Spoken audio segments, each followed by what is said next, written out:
Hello mga kalazada! Welcome to Tiny's Vlog. For today's vlog, ituturo ko po sa inyo kung paano yung tamang paggamit ng coins. Kung makikita nyo mga kalazada, marami sa mga co-affiliate po natin yung nagpo-post. Yan, nakikita nyo po, nagagamit nila at na-maximize talaga nila yung mga coins po nila sa Lazada. Yan, kapag marunong kang gumamit ng coins sa Lazada, is talagang magagamit mo lahat yung coins mo.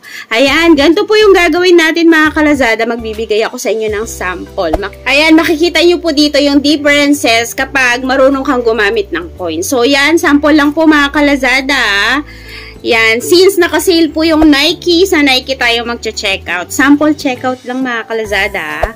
Okay, so pili tayo ng Nike. Yan, sportswear. Tsaka itong trainer 2. Tsaka itong cup na white. Okay, yan. So, yan, this time, check out muna natin siya ng, yan, ng walang discount. Yan. Yan.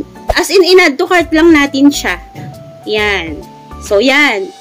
Makikita nyo po dyan, ang nagamit natin coins dyan is 296. 296 mga kalazada. Tandaan nyo yan.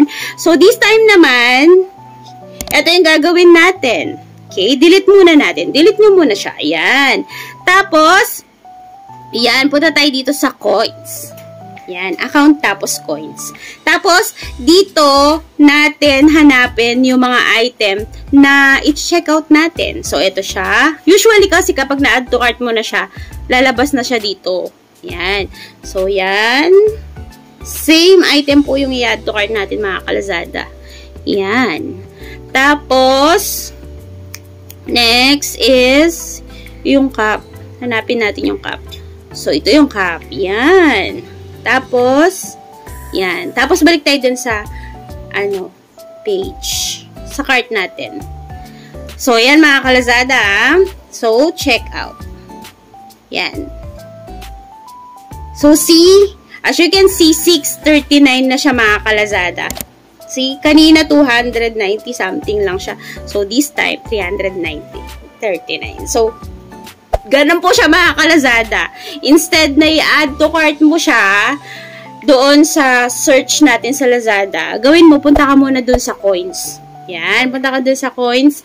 Tapos, kagaya ng ginawa ko, doon mo hanapin yung mga item mo. Doon ka mag-add to cart para mas malaki po yung ma-discount mo sa coins. So, para ma-maximize mo yung paggamit ng coins mo. Ayan yung mga kalazada, add to cart, tapos checkout lang sila. Hindi nila alam na kapag doon ka sa coins, doon sa page ng coins ka talaga mag-add to cart, is mas malaki yung discount mo. Kaya, ang payo ko sa inyo mga kalazada is mag-ipon kayo na mag-ipon ng coins nyo mga kalazada. Kasi magagamit nyo po yan talaga. Kahit hindi sale, magagamit nyo po yan.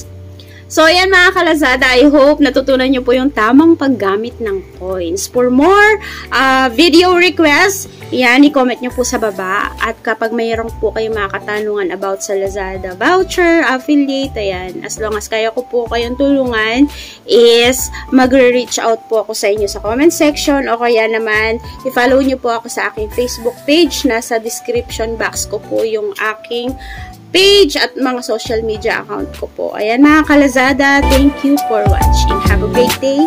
Bye! I know you're waiting till the morning comes my back.